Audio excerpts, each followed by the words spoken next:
All right, ladies and gentlemen, I'm going to show you how to open up the character autopsy project, make a copy of it for yourself, and save it where you can find it and edit it.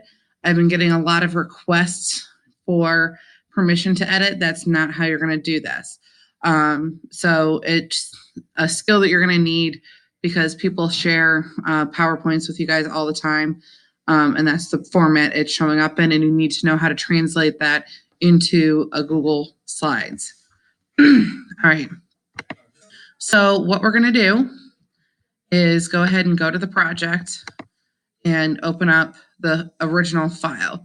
So I'm going to make this a little bit bigger and move the camera out of the way because it's annoying. All right. So on our original instructions, the link will open up as a PowerPoint, and you'll see that it won't allow you to actually do anything with it. If I click on it, nothing happens. I can only scroll down and look at things. I can't edit. So you want to make this so that you can edit it. So what you're going to do is go to Open and then select Google Slides. And once you've opened that, the original file belongs to me, so you won't be able to do anything with it this way either. You'll see that it says view only.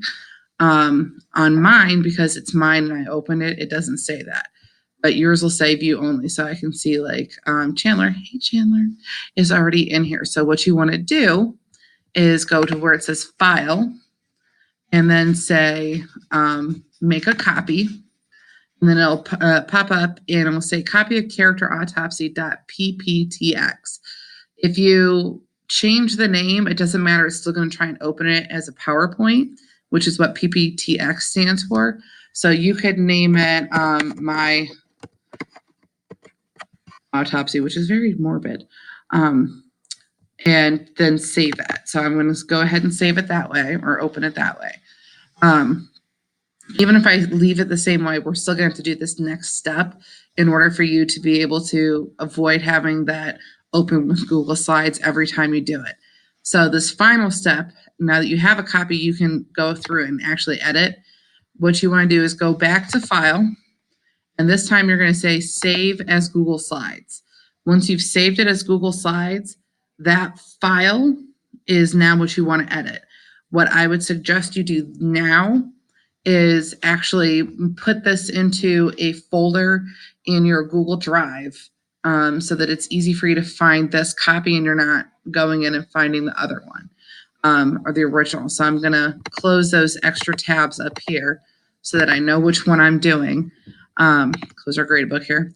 So to do that, very simple. You're going to go to File, and then you're going to say Move, and then it's going to ask you where you want to move it. Okay. What you can do is either create a folder there, but what I suggest you do is you click this back thing until you click where it says My Drive, and then go into where it says My Drive at the top. It'll have a little back button that shows you all the drives, but you want to be in the one that says My Drive, and you'll see like a list of your folders. Here you're going to add a new folder, and then you can label this project or English or whatever you want to name it, just so that you remember the name and you can go back to that folder when you need it. Okay. And then after you've done that, you're going to hit enter. Otherwise, it won't make the new folder. And then you can click on the button that says move here. And then it says you're moving an item out of a shared folder, the banned book project, which is the one that I did for you guys, so people will lose access. And that's fine with me because the only person I need to have access for it is me. And then when you're done, you need to make sure that if you're going to turn this in through Google Classroom, that you attach it from that folder so that your copy that you're turning into me is the one that you filled out. So if you have any questions, make sure you ask. Make sure you've been listening. And you can always pause and play the video as you're going through the steps to do this yourself.